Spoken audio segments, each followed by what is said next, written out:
Peace and love, black families. The Prince of Pan-Africanism, Dr. Umar Johnson, coming to you live and direct from Tokyo, Japan.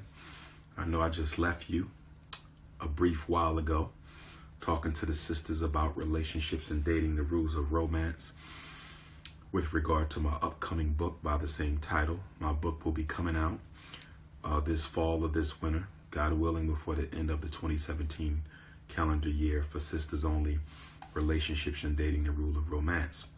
For some reason, I'm over here in Tokyo and I cannot sleep. I don't know why I cannot sleep, but I'm full of energy, which is very ironic and unexpected because I love sleep. The Prince of Pan-Africanism loves to sleep. I don't know if my biological clock is still on East Coast Philly time. Myself and the good hostess, Sister Champagne, who did a good job taking me around today, we did a lot of walking, we did a lot of traveling on the Tokyo public transportation, so I should be tired. I can't explain this. Maybe this is the spirit of the ninja. Maybe this is the spirit of the samurai. Maybe this is the spirit of the African ancestors who came to Asia tens of thousands of years ago to build and civilize the country. I don't know where this energy is coming from. Maybe it's coming from Prince Siddhartha himself, Gautama Buddha, whom I consider to be the greatest psychologist of all time, who in fact was an African. So yes, I'm still up. It's 5 o'clock in the morning in Tokyo. I can't believe I'm still up because I do not rise early and I love sleep. So how do you explain someone who does not rise early and who loves sleep to still be up at this time? I don't know how to explain it. But be that as it may, since I am up, I might as well teach. I am a teacher at heart. It's one of the reasons why we will be working to build the Frederick Douglass and Marcus Garvey RBG International Leadership Academy. So today I want to talk about something very important, and I want to talk about understanding white supremacy, the 11 essential principles of the code of white supremacy. White supremacy is a code. All white people participate in this code. All white people adhere to this code, and it is important for us as African people, in order to navigate this code, we must understand this code. One of the greatest miseducations against African people is the fact that we have not deciphered this code. We have not intergenerationally transmitted this code. We have not taught our children this code, and it is very important that we master the code of white supremacy so that we can decode the power structure, so that we can ultimately destroy it and rebuild it. So let's talk about this. The first principle of white supremacy that you have to understand, the first essential principle of white supremacy that we have to understand, and this is going to be difficult for a lot of you to understand this because we were raised in the church and we were raised in the masjid, and because all black religion, even African spirituality, all black religion is colorblind. And that is one of the biggest reasons why black religion has not been able to serve the best interests of African people, because our religion, which is so essential to us as a spiritual people, our religion is colorblind. So how can a people suffering from color prejudice be freed from that color prejudice when in fact their most critical institution, the church and the masjid, is colorblind? So it's going to be difficult for many of you to accept rule number 1 because of your indoctrination. But it is my job to wake you up and bring you into the consciousness of your indoctrination so it can be overthrown. Because only that which is understood can be overthrown. Only that which is understood can be destroyed. Only that which is understood can be ultimately refuted, rejected, and done away with. So the first rule, the first of the 11 essential principles of white supremacy, the first rule of the 11 essential principles of global white supremacy is that all white people are racist. All white people are racist. Now, I know I have some Europeans trolling my Instagram and my Facebook, and I don't mind you being here because you need to be educated again. Okay, you as Europeans, as Anglo-Saxons, as Jews, as Irish, as Portuguese, as Spaniards, as Italians, you need to be educated. But I do want my white visitors to understand that I overstand that no matter how educated you become about your code of white supremacy, you will never violate that code, nor will you ever operate outside of that code, okay? Many black people are under the false, erroneous belief that if we educate white people about who we are, racism will cease to exist. Many of us as Africans believe that if we educate white people as to who we really are, racism will cease to exist. Well, I can assure you that that is a fallacy. I can assure you that that is a lie. I can assure you that that is nothing more than a fragment of your imagination. White people are already educated about who you are. That's why they are racist. You don't need to be racist against the people over whom you exercise superiority. Racism is not necessary when you're dealing with inferior people.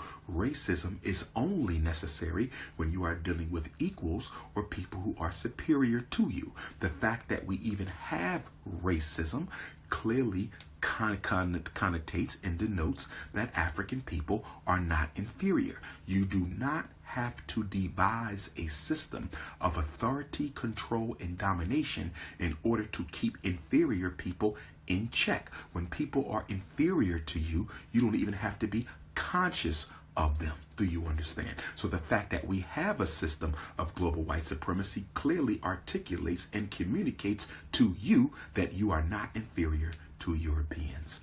Facts. Facts. Facts. Rule number one, the essential rule, the first essential rule, and these are in no particular order, the first essential rule of white supremacy, the code of white supremacy, is that all white people are racist. I must say this again. All white people are racist. I must say this again. All white people are racist. That means your wife, that means your husband, that means your white sister-in-law, your white father-in-law, your white friends, your white neighbors, your white Muslims, your white Christians, your white capitalists, your white communists, your white Jehovah's Witnesses. All white people are racist. And you have to understand rule number one in order to understand the others, because they are all based upon this rule. All white people are racist. Now, for the benefit of my Africans who are watching this lesson, and to the benefit of the Europeans who are watching as well, allow me to clarify when I say all white people are racist. When I say that all white people are racist, that does not mean all white people hate black people. I repeat, when I say that all white people are racist, that does not necessarily follow that all white people hate black people. I don't agree with that. I do not think that all white people hate black people. I think that most white people hate black people, but I don't believe that all white people hate black people. Racism has nothing to do with emotion. Racism has nothing to do with emotion.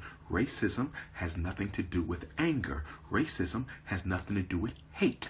Racism has nothing to do with any type of an emotion. Racism is non-emotional. Racism is thoroughly political. Racism is thoroughly economic. Racism is thoroughly intellectual. Racism does not deal in emotions. Racism deals in power. Racism deals in power. Racism deals in power. So when I say all white people are racist, I'm simply saying that all white people are committed unapologetically to the preservation, maintenance, and continuation of the domination that Europeans have over African life. I'm saying that all white people, whether they hate you or not, all white people, whether they hate you or not, are 100% unapologetically committed to the continuation of white rule on the planet Earth. In other words, they are committed to the authority, they are committed to the power, They are committed to the legitimacy.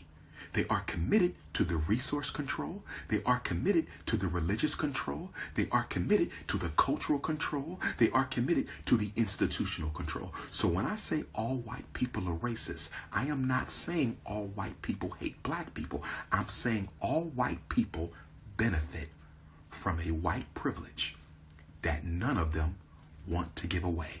All white people benefit from a white privilege that none of them want to ever abandon. All white people benefit from a privilege. And you must understand that the privilege that Europeans benefit from, the privilege that Europeans benefit from only comes as a result of the oppression of African people. So you cannot want to protect white privilege and at the same time not want to continue to oppress Africans, because you can only exercise or realize a white privilege vis-a-vis the oppression of African people. White privilege and black oppression go hand in hand, because if there was no black oppression, there would be no white privilege. If there was no black oppression, there could be no white privilege. And unfortunately, we as African people often fail to understand white supremacy and the fact that all white people are racist, because we keep on evaluating white people through the lens of emotion. So what you have to do is you have to take off your emotional glasses. Come on, take off your emotional glasses. I need you to take off your emotional glasses. Take them off. Take them off.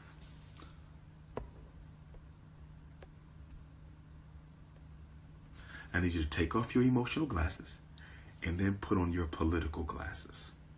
Put on your political glasses, okay? You will never understand racism if you keep dealing with it from emotion.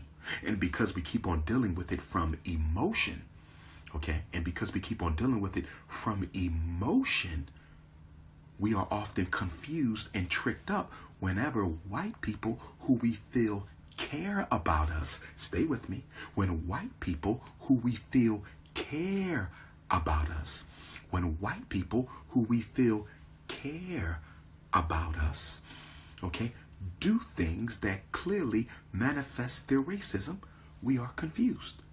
When white people who claim they care about us engage in thought or behavior, okay, that manifests racism, we are confused, because we say to ourselves that this is my white friend. I know they care about me. This is my white friend.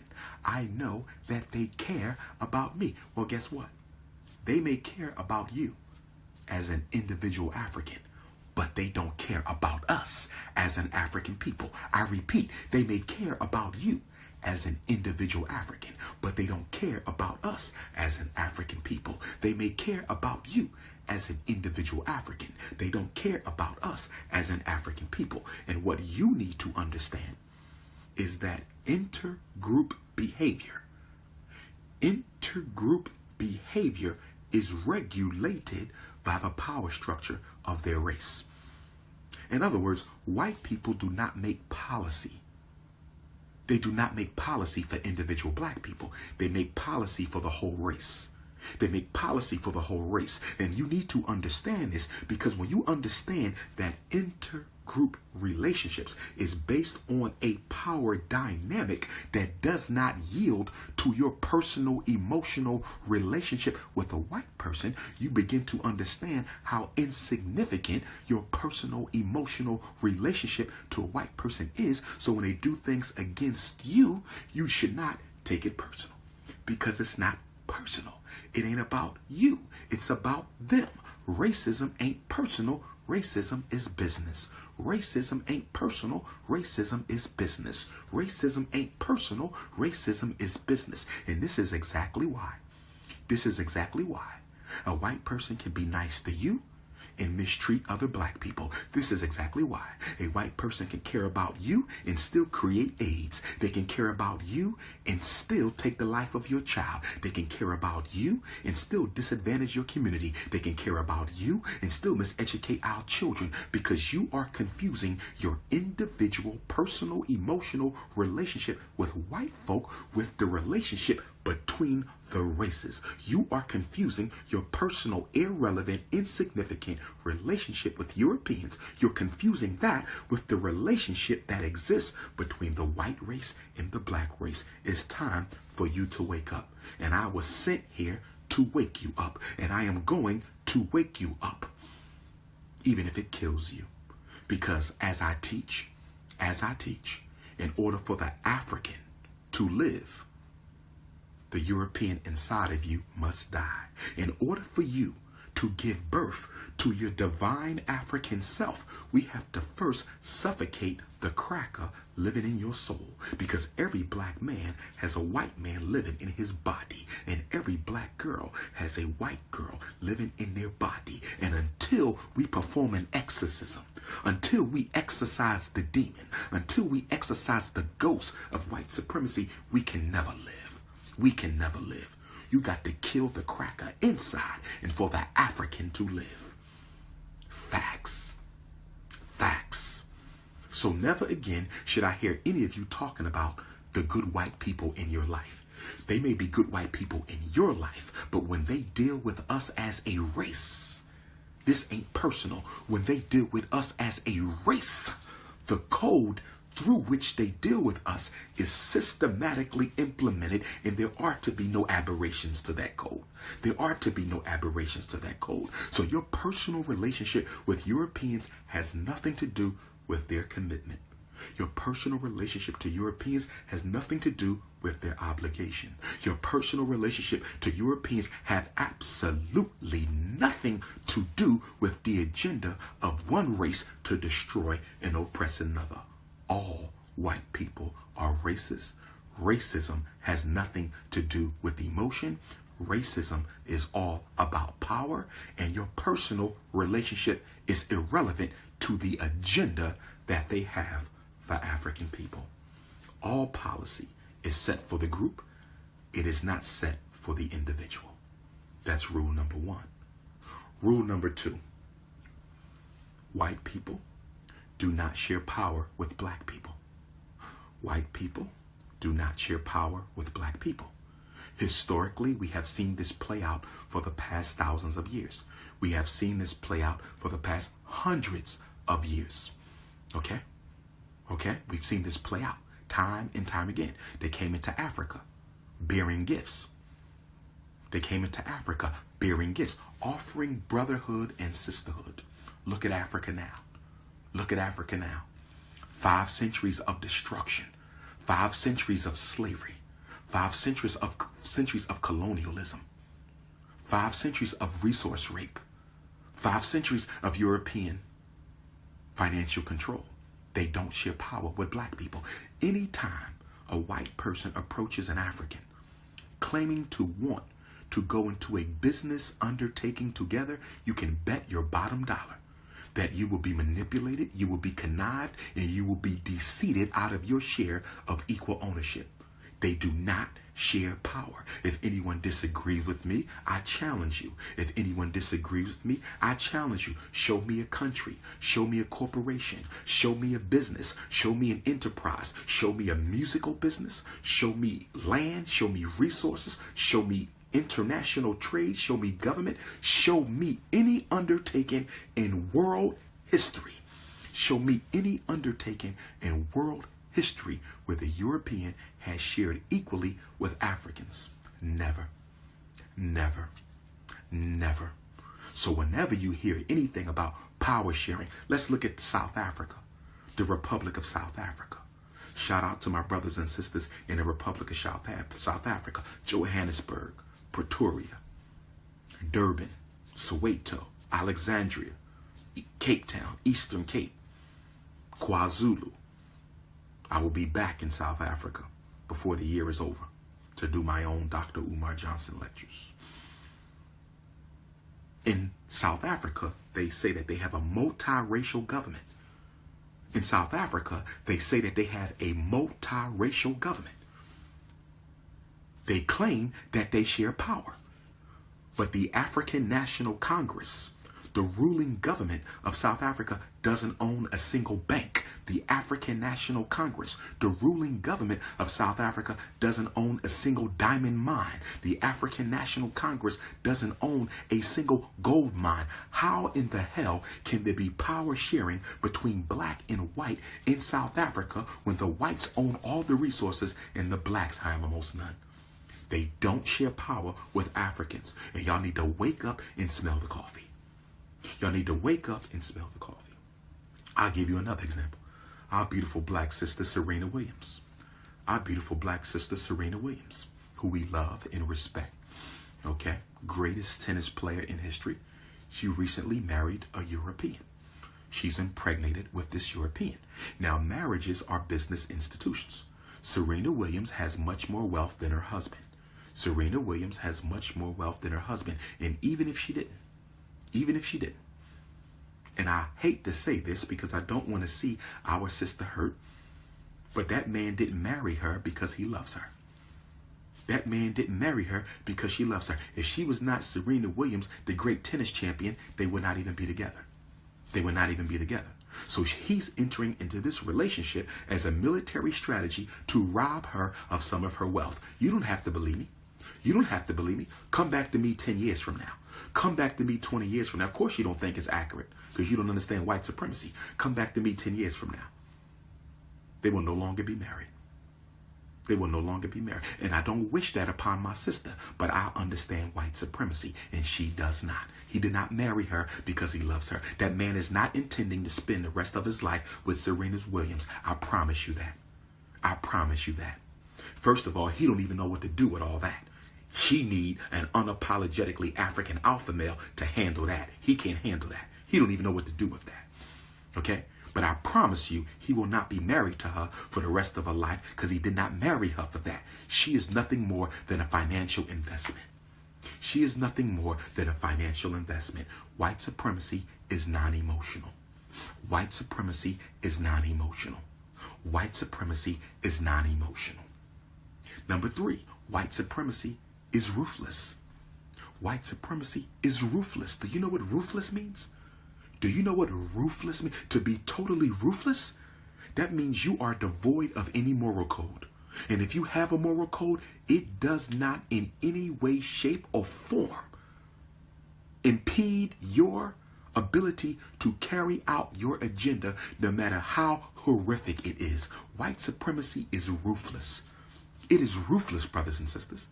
It is ruthless. White supremacy is ruthless. It is ruthless.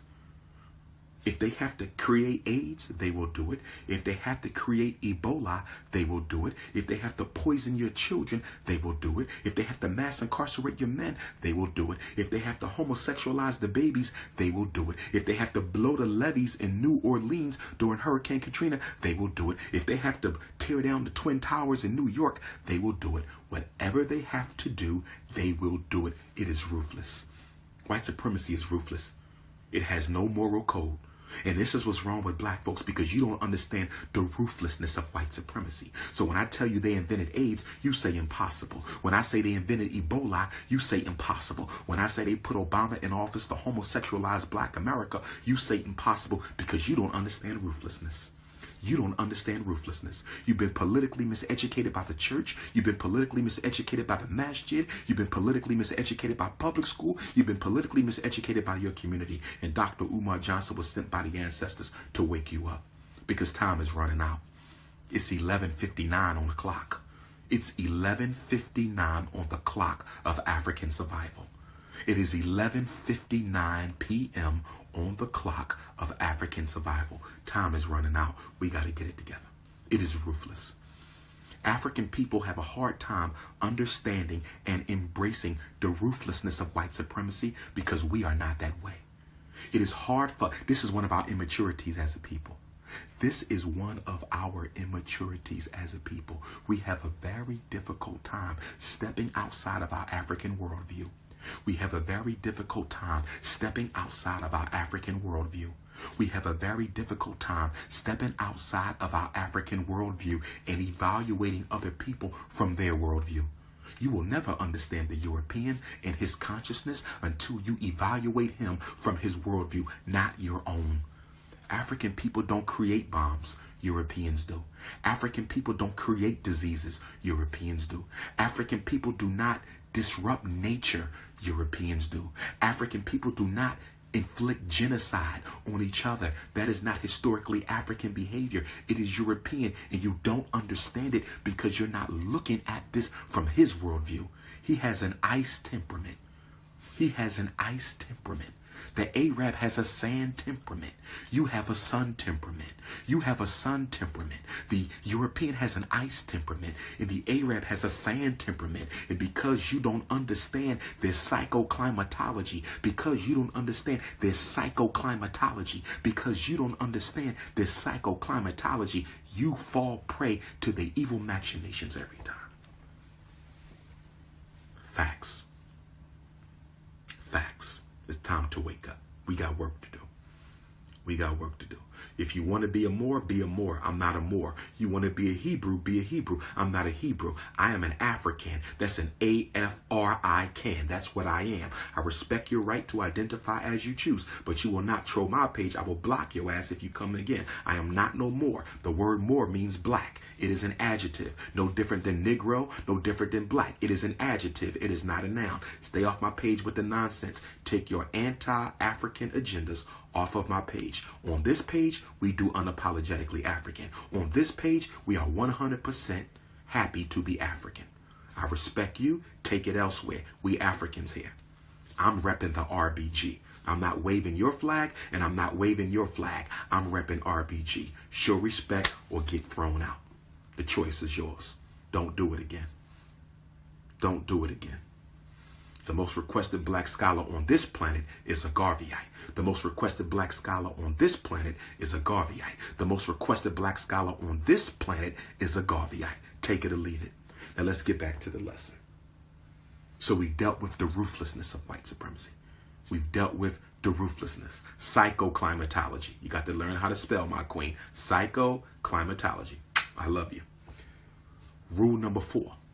The fourth principle of white supremacy. White supremacy is deceptive. It is cunning. It is evasive. White supremacy is totally militaristic. The culture of white supremacy, European culture, is totally militaristic. It is totally militaristic. It is deceptive. It is cunning. It is evasive. It uses coded language. It uses double talk. It lies in your face and smiles behind your back. It will grin in your face and stab you in the back. Toussaint L'Ouverture. Toussaint L'Ouverture, the leader of the Haitian Revolution, which began on 8/21/1791. Toussaint L'Ouverture. He gets a message from Napoleon Bonaparte. He says, Toussaint, after all, we are brothers. Napoleon Bonaparte sends a message to Toussaint L'Ouverture at the height of the Haitian Revolution, and he says, we're both Frenchmen. You were a soldier in the French army. Let's sit down and reason.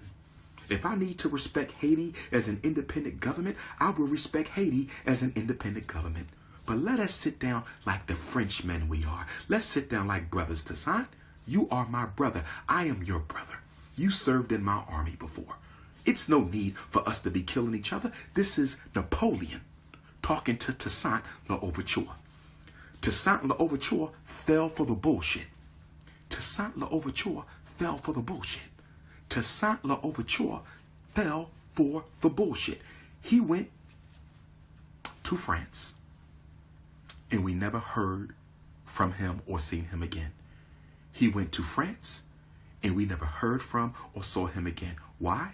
Because he allowed Napoleon Bonaparte to psychologically disarm him. Just like our ancestors on the continent, when the Europeans showed up, we allowed them to psychologically disarm us. Many of you black men dating and married to white women, you allow Europeans and your white women to psychologically disarm you. And you know why they're so able to psychologically disarm us? Because our religion has already made us believe that race is irrelevant. Our religions have already made us believe that race is irrelevant. Our religions have already made us believe that race is irrelevant. For my Instagram family, because I know you love and support the Prince of Pan-Africanism, I'm going to let you handle the European trolls on the page, all right? So I want you to intellectually beat their ass as long as they stay on this page, okay? Now, for the ones who are just listening and learning, we're not going to mess with them. We respect that. But for the ones who trolling, I'm going to leave that to my Instagram family to get in that ass, okay? We going to handle that.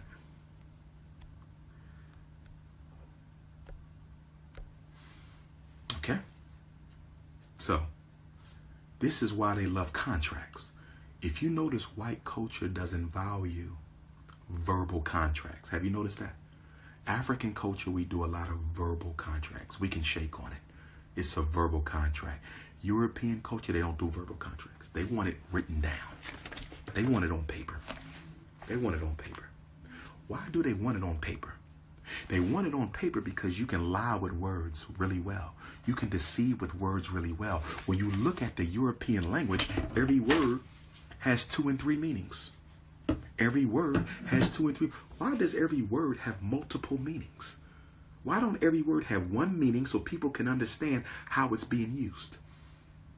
Why don't every word in their language have one meaning so people can understand how it's being used? You know why it doesn't have one meaning? Because their language, like their culture, is based on technology. Their language, like their culture, is based on technology. So they need the words to have multiple meanings. So once you find out what this means, they'll say, I didn't mean that, I meant this. And once you find out what this means, they will say, I didn't mean this, I mean that. And then once you find out what that means, they'll say, I didn't mean this, I meant that. It is deceptive, it is cunning, it is evasive. You cannot trust it. You cannot trust it. No contract you sign will be good.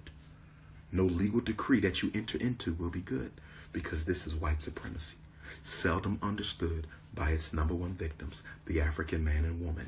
This is white supremacy, seldom understood by its number one victim, the African man and the African woman. Technology is the philosophy of white supremacy. Technology is the philosophy of white supremacy. Number 5. The 5th principle of white supremacy is it is narcissistic. White supremacy is narcissistic. White supremacy is narcissistic. That means what? That means how they see things is the way it has to be. How they feel about things is the way it has to be. The way their news reports information is the way it has to be.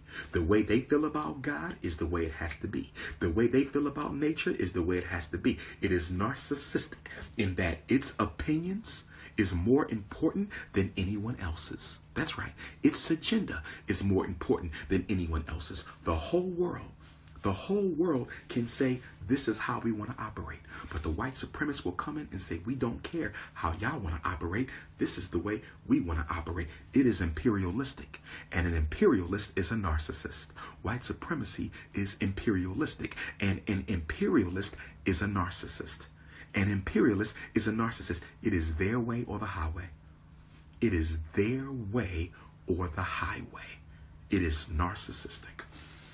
This is why many white intellectuals cannot stand to be challenged by an African intellectual. This is why many Eurocentric intellectuals cannot stand to be challenged by an African intellectual, because their narcissism suggests that who are you? Who are you to question me?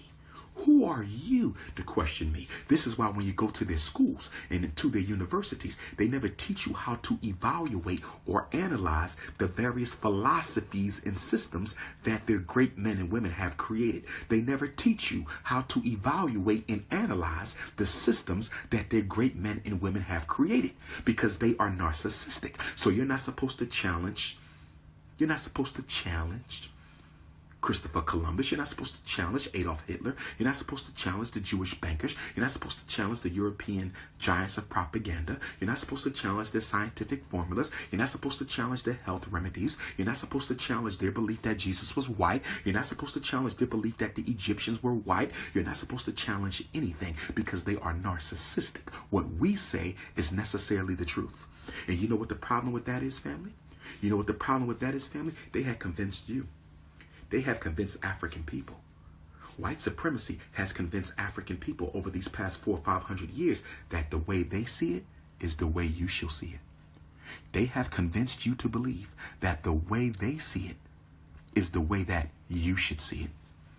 And that's our problem, because most of us have bought into the European worldview. We are at peace with white people dictating our lives. We are at peace with white people dictating our destiny. We are at peace with white people educating our children. No one else could be at peace with that. You walk into a black community, we don't control the politics. You walk into a black community, we don't control the religion. You walk into a black community, we don't control the businesses. You walk into a black community, we don't control who moves in and who moves out. So we don't control membership. We control nothing, and we are at peace with that because the white man has convinced you that his remote control is better than your direct control. The white man has convinced you that his remote control is better than your direct control. That's right. In his narcissism, he has convinced the whole world that his way is the best way. It's so ironic. It's so ironic. We have all these doctors, but people are still dying. We have all these psychologists, but people are still crazy. We have all these criminologists, but people are still going to jail. We have all these sociologists, but we still have all these social problems. Look at all these white experts that we have, all the books and all the scholarship and all the peer-reviewed articles, and he hasn't solved a single problem yet. He hasn't solved a single problem yet. He doesn't even have a cure for the common cold, but he spends billions of dollars on medical research, and he has convinced you. He has convinced you. He has convinced you that his way is the best way. He has no solutions. His solution for everything is war and conquest. His solution for everything is war and conquest. His solution for everything is war and conquest. And he has accepted you, African people, God's original people, the chosen people, and the first people. He has convinced you that his way is the best way.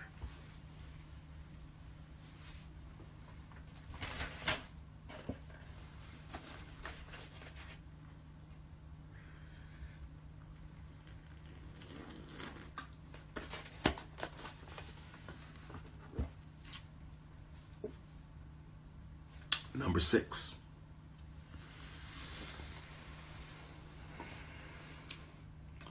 White supremacy is ahistorical.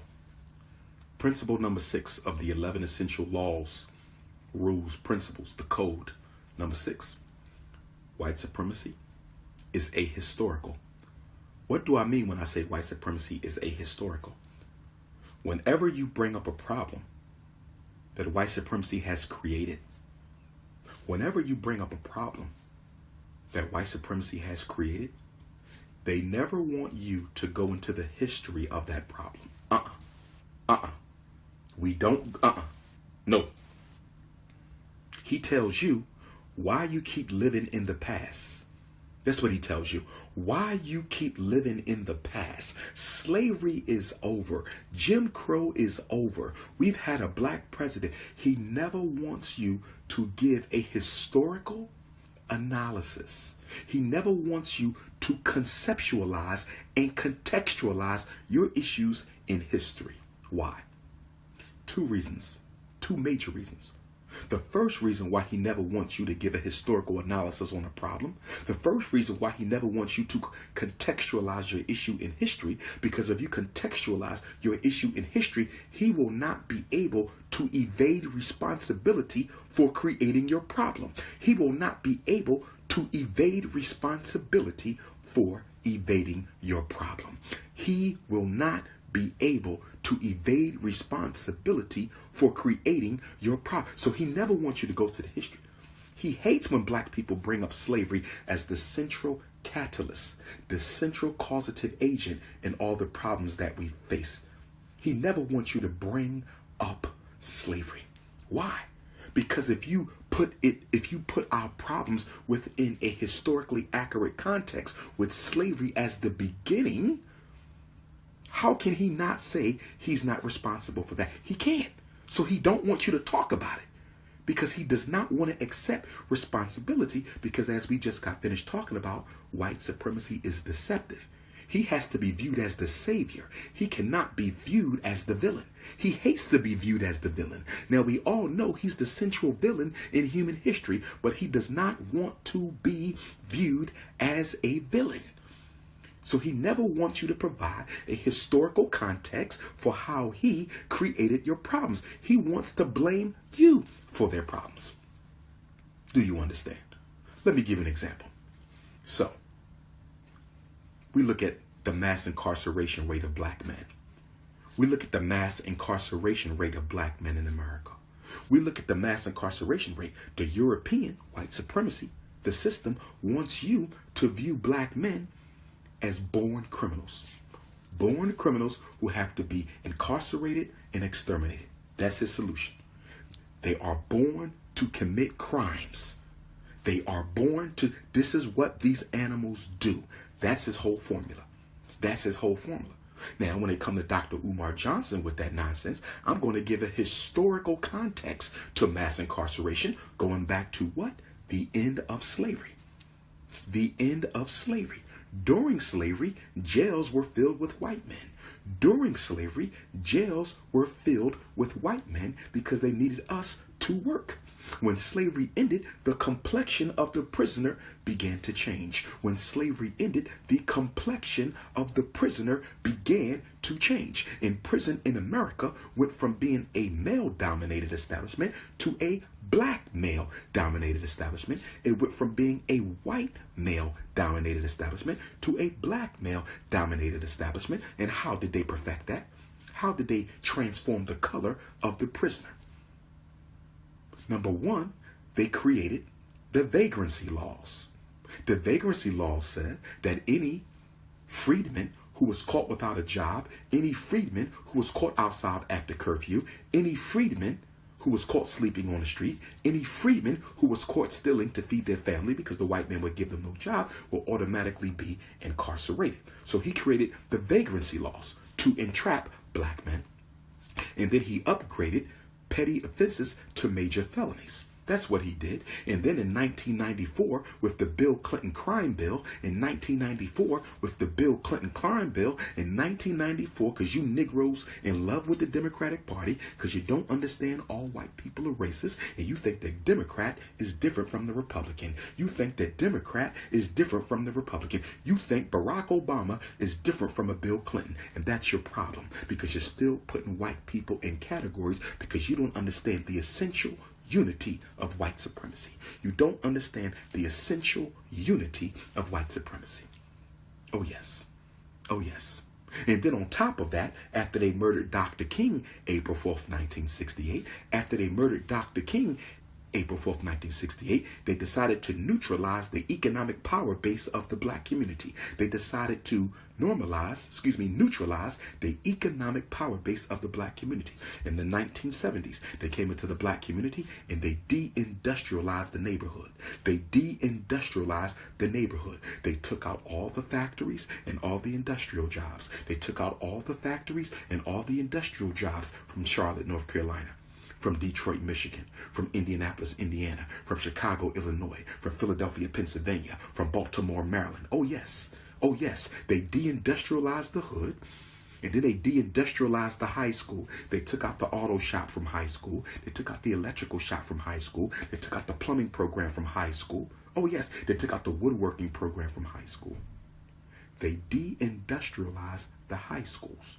And then after they deindustrialized the high school, the CIA brought crack cocaine in 1980 into the black community. Crack cocaine in 1980. And then 1994, Bill Clinton crime bill. 1994, Bill Clinton crime bill. So if you look at the history of mass incarceration, you will see that the mass incarceration of black men was engineered by white supremacy. We are not responsible for that. Criminals are not born. Criminals are made. We are not responsible for that. Criminals are not born. Criminals are made. We are not responsible for that. Criminals are not born. Criminals are made. Facts. Facts. Who were the criminals in the 1930s and 40s? Was Meyer Lansky black? Was Lucky Luciano black? Was Al Capone black? Was Bugsy Siegel black? Weren't they selling drugs? Weren't they running gangs? Weren't they running rackets? Weren't they breaking the law? Wasn't they evading taxes? Everything we're accused of doing today, they did it almost 100 years ago. But in the 1940s, the American government decided that they needed to unify under a white ethos. The American government decided that we need to bring all white people under the banner of whiteness. Whiteness as a weapon. And so they upgraded the Irish to white, and to reward them with their new white status, they gave them the police departments in the inner cities. They gave them the police departments in the inner cities. Someone needs to do a systematic analysis on the cultural ethnicity of the police who kill black people. Okay? George Zimmerman, I believe, was half Jewish. Darren Wilson was of what ethnicity? The officer that killed Tamir Rice, of what ethnicity? The officers that choked Sandra Bland, of what ethnicity? And you will find Jewish, Irish, and Italians predominantly, because they gave the police department to the Irish. And then they gave the fire department to the Italian. They gave the fire department to the Italian, and they gave the European Jews the civil service jobs. The civil service jobs. This is the history. This is the history. You understand? But they don't want you to do a historical analysis. He's ahistorical. He never wants you to go back. He never wants you to go back. He don't want you to say, well, let's go to Nile Valley culture. Since y'all so great, let's go to Nile Valley culture. Who taught your Greek and Roman philosophers? Where did they come from? Where did they come to learn? Where did Plato come? Where did Aristotle come? Where did Plato, Aristotle, Socrates, Epictetus, where did they come from? Your gods, where were they borrowed from? Why was Socrates murdered? Socrates was murdered for bringing Egyptian god science into Europe. Socrates was murdered for bringing African god science into Europe. They don't want to do no history. You know why they don't want to do no history? Because they have none beyond 1000 BC. You know why they don't want to do no history? Because they have none beyond 1000 DC. You know why they don't want to do no history? Because they have none beyond 1000 BC. The first literate European is who? The first literate European was who? Homer. Homer, who wrote the Iliad and the Odyssey. Homer, the first literate European. They had no literature before then. There was no intellectual societies in Europe before then. Their intellectual heritage goes back to 1000 BC. If I'm wrong, prove it. Their intellectual heritage goes back to 1000 BC. That's it. Most of the pyramids were already built by then. We have already mapped the stars by then. We didn't already create spirituality by then, mathematics by then. They don't have nothing before 1000 BC, so they don't want you talking no history because they can't go beyond 1000 BC. Facts. And I see some of my white visitors. Good afternoon. Some of you are having a white supremacy attack. Let's talk about the white supremacy attack. A white supremacy attack is an ego attack that Europeans experience when they find themselves in a system where they cannot intellectually or physically dominate African people. Whenever Europeans find themselves in a reality where they cannot intellectually or physically dominate African people, they have what I call a white supremacy attack. Okay, mind go crazy, they start sweating, they get angry, they start yelling, they don't know what to do because they benefit from white privilege their whole life. They benefit from white privilege their whole life, that when they come into a situation where the white privilege does not benefit them, they have a white supremacy attack. So some of my white visitors on Instagram are having a white supremacy attack. Maybe you should get you some cold water. Maybe you should get you some cold water. Better yet, get your ass off my page. Better yet, get your ass off my page. The truth hurts. The truth hurts. But you only hearing it one time. We hear your lies every day. You only hearing my truth right now. But we hear your lies every day. You only dealing with our truth right now and you can't take it. We've been dealing with yours for 500 years. Get your ass up out of here. You go and tell them that all the scared Negroes are dead. You go and you tell your masters that all the scared Negroes died 50 years ago. Everybody's unapologetic now. Everybody's unapologetic now. All Africans are unapologetic now. We ain't taking that shit no more. Black power. Black African power. You go run tell that. You go run tell that. You go run tell that.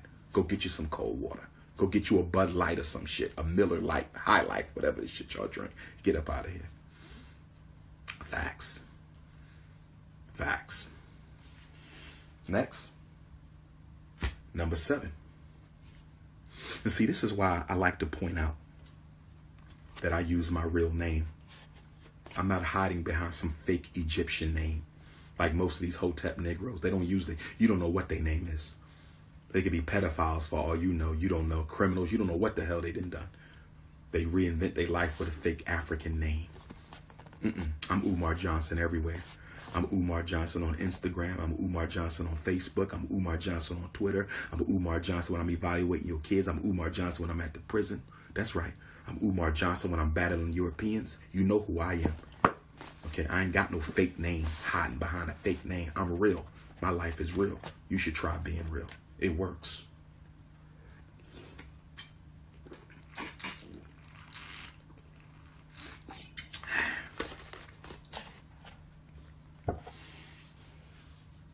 Number 7. Number 7. White supremacy is pseudo-scientific. This one is important. This one important. White supremacy is pseudo-scientific. What does that mean? What does that mean when I say white supremacy is pseudo-scientific? When I say white supremacy is pseudo-scientific, what I'm saying, family, is they love to tell you that what they believe has been proven through scientific research. Stay with me. This is important. When you study the rise of racism, you will find that it was the scientists who created it. Apartheid in America was created by the white psychologists. Apartheid in South Africa created by the white psychologists. Adolf Hitler's master race philosophy came from Joseph Goebbels, a white psychologist. They're scientists. They use their scientists to create lies and then conduct pseudo research. Conduct pseudo research to try to justify. Okay? They conduct pseudo research to try to justify the lies that they teach. If you remember, in slavery, during the Ma'afa, they said they had evidence that proved African people were half monkey. They had evidence that proved that we were half devil. They had evidence that proved that our brains were deformed. This is what they taught.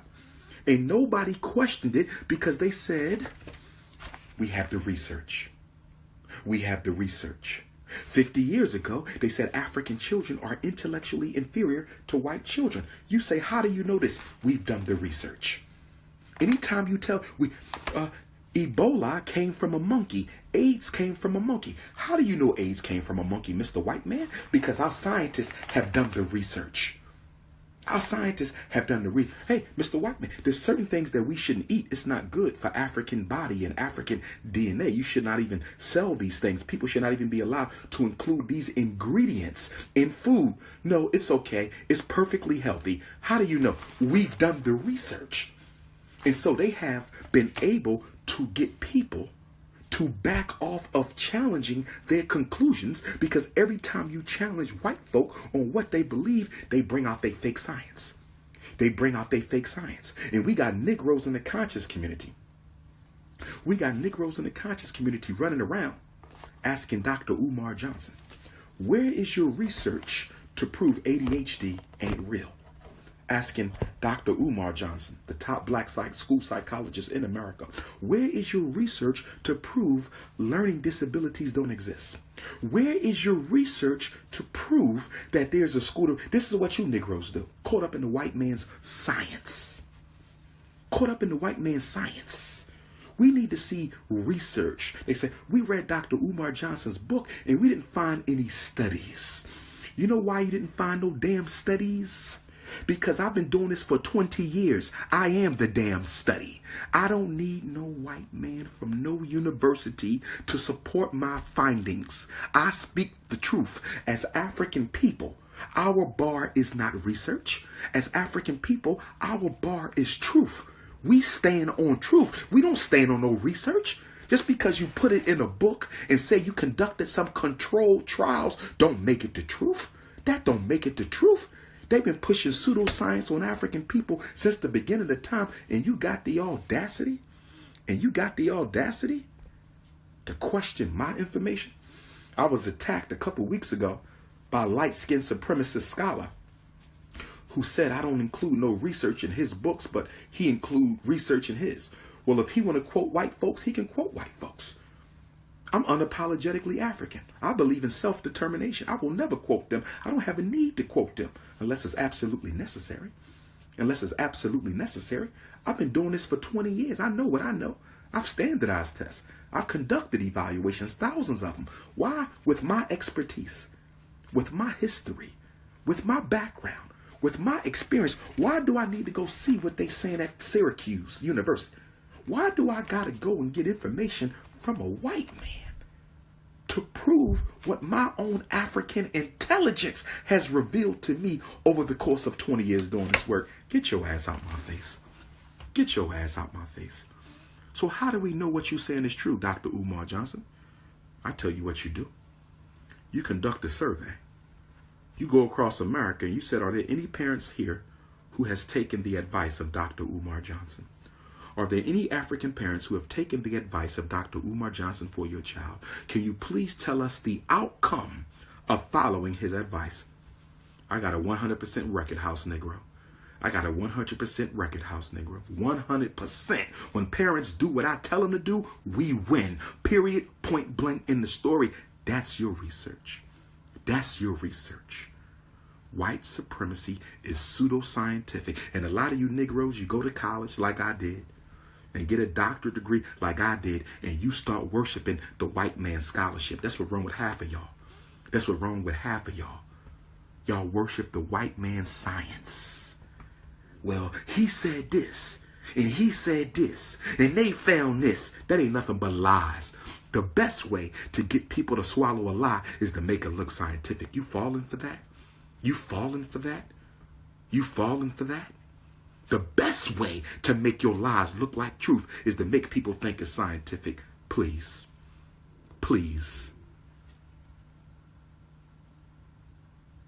Number eight. White supremacy is totalitarian and dictatorial. White supremacy is totalitarian and dictatorial. White supremacy is totalitarian and dictatorial. What does that mean, black man and woman? That means that there is no one or no thing that is outside of its control. It preys on everything. It is totalitarian. In other words, you're not allowed to exempt yourself from it. This is why brothers and sisters who say, we want the United States government to give black people a couple of states so we can build our own country. We want the United States government to give us a couple of states so we can build our own country. Well, we have a problem, family, because white supremacy is totalitarian and dictatorial. So if white supremacy is totalitarian and dictatorial, even if they give you a couple of states, you still ain't free, because they are totalitarian and dictatorial. There's nowhere you gonna go where you're not gonna have to deal with his wrath. So then some of you come to us, the Pan-Africanist, the revolutionary Pan-African nationalist. Y'all come to us, the Garveyites. Y'all come to us, the African fundamentalists, and you say y'all believe in repatriation.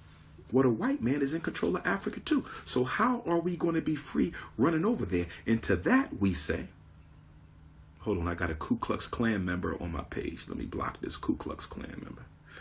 Nobody's scared of y'all no more. Fuck out of here. Okay? So anyway, what was I about to say before the Klan man distracted me? Oh, y'all say y'all going to Africa. What y'all going to Africa for if the white man run Africa? And to that we would say we're not going to Africa to escape the white man, because white supremacy is totalitarian. It's totalitarian. We're going to Africa because when we study geopolitical strategy, we conclude that in Africa, we have the best chance of waging and winning the war against white supremacy. Facts. Facts. We're going to Africa, not only because it's home, not only because it is the jackpot of all nations, everybody wants Africa, but because that is where we dominate as a race. That is the land of the blacks. If we go there and fight from there, we have the greatest opportunity for victory. That is why we go to Africa. Not to run away, but to increase the chances of victory. That is why we go. Facts. It's totalitarian. It's totalitarian. Okay? And because it is totalitarian, black bourgeoisies fail to realize that once they use them against us, they coming for them. See, Oprah and Barack and all these black bourgeoisies, they don't realize that you're not in. If you think you're in, go ask Bill Cosby. If you think you're in, go ask Bill Cosby. If you think you're in, go ask Bill Cosby. He thought he was in. He thought he was in. Bill Cosby made his career off of making white folks laugh. And when black people stood up against racism, he defended the system and told us to go somewhere else and stop blaming racism. And now look, racism done bit him in the ass. Racism done bit Bill Cosby in the ass. Why? Why? Because it is a total system to oppress and exterminate Africans. White supremacy is total. Barack Obama not exempt. Oprah Winfrey not exempt. LeBron James not exempt. Steph Curry not exempt. Bill Cosby not exempt. It is total. It is total. It is a total system.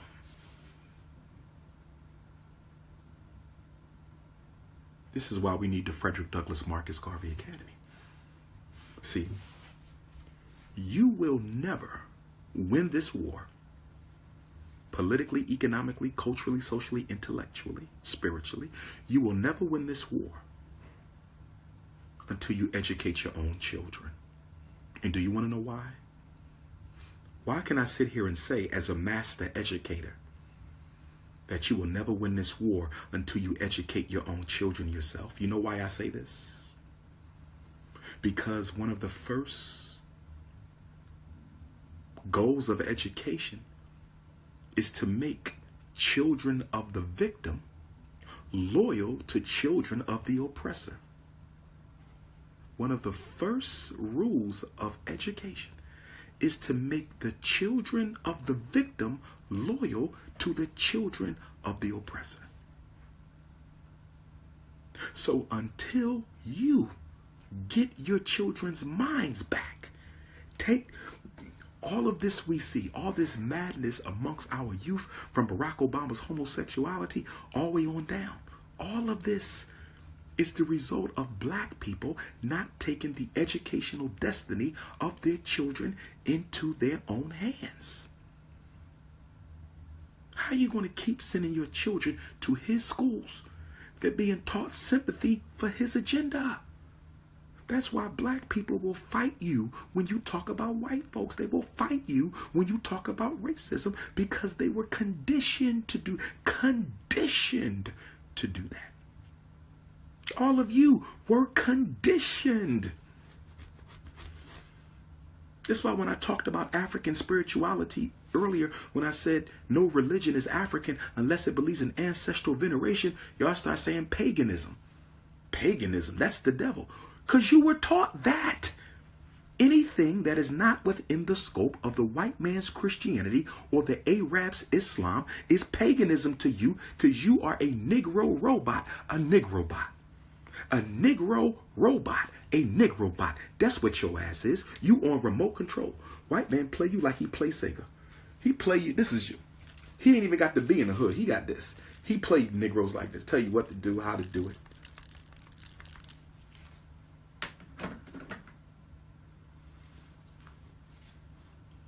Negroes beating me down. Talking about where the school at. Like I can open and run a school on $500,000. Are you crazy? Cheapest school I seen is $1.2 million. We ain't even halfway there. You whining and complaining. Really just jealous because you want that money so you can go and spend it on new Benz or something. I know my mission. Go find yours. I know my mission. Go find yours, and I'm taking all those brothers and sisters with me who are serious and sincere. You know what I'm working on right now, brothers and sisters? Remember that repatriation I was talking about? That repatriation? I'm working on that. I'm working on that as we speak. Oh, yes. Oh, yes. Oh, yes. I'm working on that. Some of y'all going with me to Africa soon. We might got to push it back. I know I said 2018. Might got to push it back, but I'm working on something. I'm working on something right now. I'm working on something right now, and I'm going to take the serious people with me, not no nuts. Not no nuts and part-time haters. You see? And I'm not taking none of my frenemies, okay? Let me tell you what my frenemies are, then I'm going to get back on the lesson. Because we got 3 rules left. Frenemies are people who act like they are for you, but when you're not around, they're hanging out with your homies. I can't begin to tell you how many people who claim they were for me, and when, you know, I'm just scrolling through the Facebook feed, they laughing and partying with people who have done all they can to try to destroy me and my work. I'm telling you right now, I don't care who you is. Okay, you ain't no supporter of mine if you friends with people who have openly tried to destroy my work. I want to be clear about that. I didn't say you couldn't be friends with people who disagree. Disagreement is not hate. Disagreement, you can disagree with me all day. I don't care about that. I'm unapologetic. I don't care. If you friends with people who disagree with Dr. Umar, that's all right. Your husband may disagree. Your wife may disagree. That's all right. I'm not talking about disagreeing. I'm talking about aggressive hatred. Aggressive hatred is what I'm talking about. Ain't no way in hell you with me and you rolling with aggressive haters. I don't get down like that. I'm a Leo. I am a Leo. I'm a son of the sun. And loyalty is very important. Loyalty is very important. Loyalty is very important. Okay? Let's keep on going. The 9th rule of white supremacy. White supremacy is propagandistic. White supremacy is propagandistic. What do I mean when I say white supremacy is propagandistic? When I say white supremacy is propagandistic, I'm saying that they control the flow of information to serve their agenda. They own CNN, they own Fox, they own USA Today, they own the New York Times, they own the LA Times, they own the black newspapers, they own cable. They control the flow of information, and in controlling the flow of information, they control the consciousness of the people. By controlling the flow of information, they control the consciousness. The consciousness. They control the consciousness of the people. They control the consciousness of the people. They control the consciousness of a people. You understand?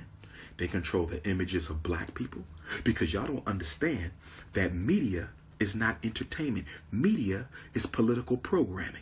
Every TV show, political programming. Every rap song, political programming. Every newspaper article, political programming. Remember, I've taught you before that before you exterminate the body, you must exterminate the image in popular culture. Before you kill black men, you must exterminate the image of black men in popular culture. Before you kill black women, you must exterminate the image of black women in popular culture. And this is why I would argue that they have all these reality shows. Reality shows were invented to kill the image of the black woman. Gangster rap was invented to kill the image of the black man. Reality shows was invented to kill the image of the black woman. And gangster rap was invented to kill the image of the black male. Every rap song you listen to, it ain't nothing but killing other black men, going to jail, selling dope, exploiting women and worshiping materialism. Every damn song you hear, different artists, different beat, different flow, same message, indoctrination. And y'all let y'all children listen to this all day long. Look at the reality shows. All the women are thirsty. They ain't got no man, can't find a man, can't trust man, long weave, materialistic, sexually objectifying their body. Look at these images. And you know what's so sad about this, African people? Do you know what's so sad about this, African people? We are participating in the extermination of our own selves. We are the first people in human history marked for genocide who participated in the extermination of their own image. You're the first people. You can't name another people in human history who were marked for extermination and gladly and willingly participated in the extermination of their own selves. I'm not here to be your friend. I'm here to wake you up. I'm not here to be your friend. I'm here to wake you up. I'm not here to be your friend. I am here to wake you up. 10th principle. Principle number 10. White supremacy is unjust. U-N-J-U-S-T.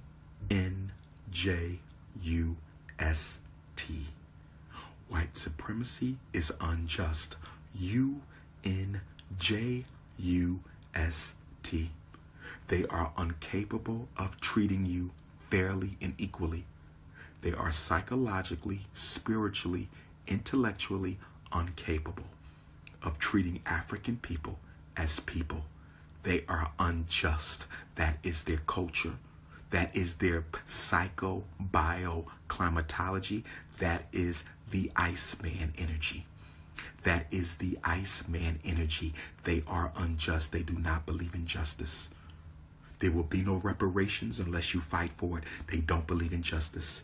There will be no apologies for slavery unless you fight for it. They don't believe in justice. You will never win against racism in court. They don't believe in justice. You can't have white supremacy and justice in the same time, in the same space. They are incompatible. White supremacy is unjust. You can't have justice and white supremacy together in the same place. Y'all need to understand this. Y'all need to understand this. They cannot coexist. One is unjust, one is just. They can't mix. It's oil and water. If you want justice, you have to destroy white supremacy. If you want justice, you have to destroy white supremacy. They don't believe in freedom, justice, or equality. They believe in power, control, and authority. I said they don't believe in freedom, justice, and equality. They believe in power, control, and authority. If you believe me to be wrong, produce your evidence. If you believe me to be wrong, produce your evidence. I've studied them. I've studied them. We will be celebrating 400 years since the first ancestor was dropped off in the 13 colonies that have become the United States of America. On August the 21st of 2019, that's less than 2 years from now, we will be remembering 400 years of white supremacy, and we still don't understand it. We still don't understand it. We still don't understand it. No justice can come from this system. No justice can. No justice can. These are the facts, and they are undisputed. Last principle. Principle number 11. Last principle. Principle number 11.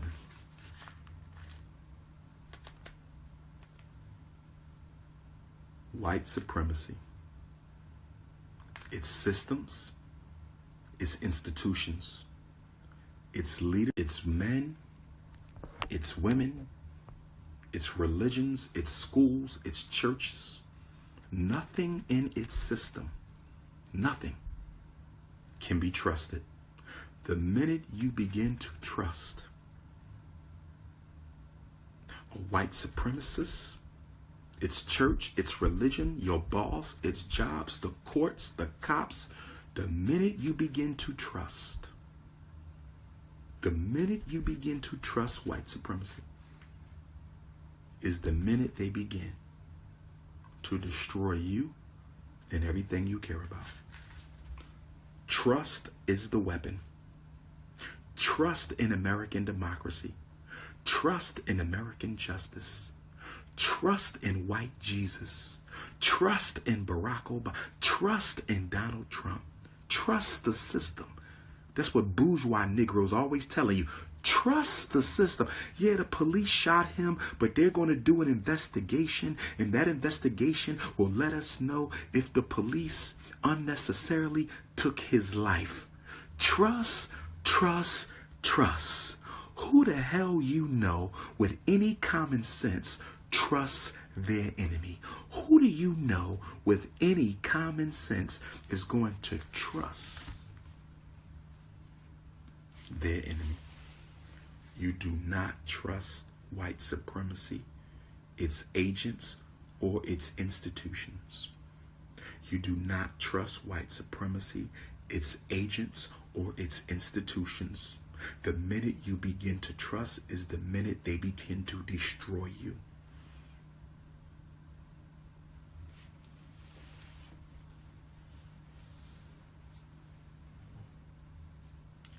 Facts.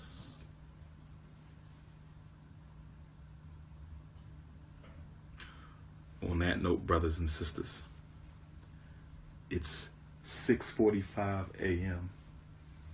Has the sun come up? The sun is coming up in Tokyo. I'm full of energy though. I speak tonight here in Tokyo. Okay, but I don't know why I'm not sleepy. I don't know. I should be sleepy, but I'm not sleepy. Okay. I might be back with another tutorial. Also, to the other brothers in the conscious community, please stop stealing my intellectual material. People be sending me clips of y'all. Y'all be stealing my quotes, stealing my statements, stealing my information. I mean, don't get me wrong. There's nothing totally new under the sun. But at least you can do is try to hide the fact you're using my information. You feel me? Some of y'all don't, I don't even rock with you and you using my information. Like, that came right out my mouth. Like, I know y'all watch me and I know y'all study me and I ain't got no problem with that. But if you're going to quote me in your interviews and in your lectures and in your live feeds, then you're going to have to give me credit. Y'all take my hashtags and use them. Y'all take my quotes and use them. I mean, damn. Where the honor amongst thieves at?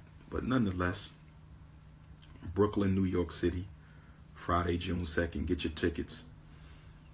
Brooklyn, New York City, Friday, June 2nd, get your tickets. Brown Memorial Baptist Church, 52 Gates Avenue in Brooklyn. That'll be my first stop from Asia. Can't wait to get to Brooklyn. I'm coming straight to you.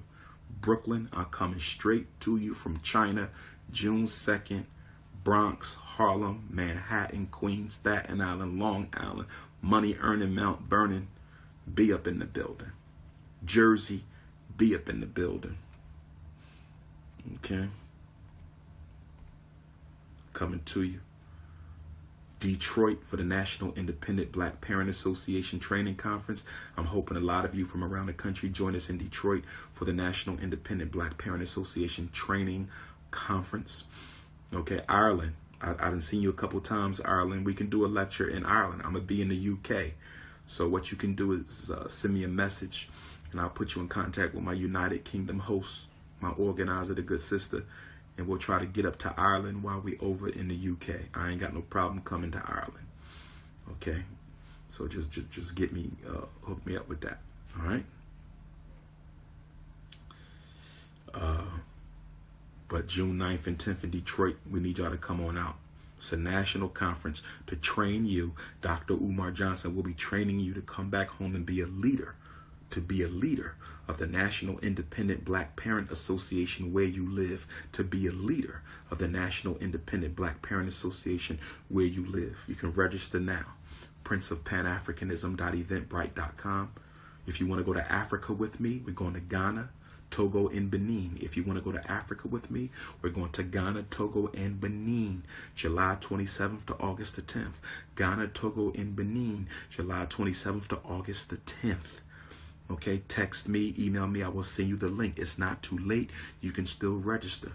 We hype. We going to Africa. Let's get it popping. Okay, the Black College and Consciousness Tour for your sons or daughters. You can register now. $2,000, $1,000 now, and another $1,000 is due by the 18th of June. $1,000 now, and another $1,000 is due by the 18th of June. Don't tell me you ain't got the money. You got the money for your weave. You got the money for your car note. You had the money for your New Year's party. You had your money for the 4th of July. You had your Easter money. You got your Christmas money. Just be honest and say, my child ain't worth it. Just say it. I'm not interested in spending that kind of money on my child. My money goes on materialism. My money don't go on making my child no black conscious, getting them ready for college. I don't spend money on that. Just be honest with yourself. Don't make excuses. You don't value your child's consciousness. You don't value your child's future. You don't value your child's knowledge yourself. Just be honest with yourself. But for those of you who do value, you can go ahead and register now. DrUmarJohnson.com. Click on Eventbrite, or you can go straight to Eventbrite at princeofpanafricanism.eventbrite.com. Seattle, Seattle, Seattle. I'll be in Seattle for the first time in 4 years. The Juneteenth Power Lecture. I'm hoping the whole state of Washington come out. I'm hoping Oregon come out. I'm hoping my Portland family come out on June 17th. That's a Saturday, June 17th, Seattle. And of course, Minneapolis, Minnesota. Minneapolis, Minnesota on Wednesday. Minneapolis, Minnesota on Wednesday, the 14th. I'm hoping to see y'all. And then Washington, D.C. for Power Talk. For my brothers and sisters who are down in the DMV, I'll be speaking at Power Talk, Washington, D.C. on Saturday, June the 24th. Power Talk, Washington, D.C., Saturday, June the 24th. Make sure you donate to the Frederick Douglass and Marcus Garvey Academy, and we're going to keep it popping. All right? So I might go downstairs and get me some breakfast, some Tokyo breakfast. I don't know what they're going to be cooking. You know what I mean? Maybe they got some grits and eggs down there. Give me this Tokyo breakfast, and we're going to see what's popping. You can add me on WhatsApp if you need to hit me. You can add me on WhatsApp if you need to hit me. 215-989-9858. 215-989-9858. Speaking requests. Some sisters said they want me to come and do the For Sisters Only seminar. You can email that directly to Dr. Umar Speaks at Yahoo. DRUMAR Speaks. DRUMAR Speaks at yahoo.com. One love, black family. I'm out.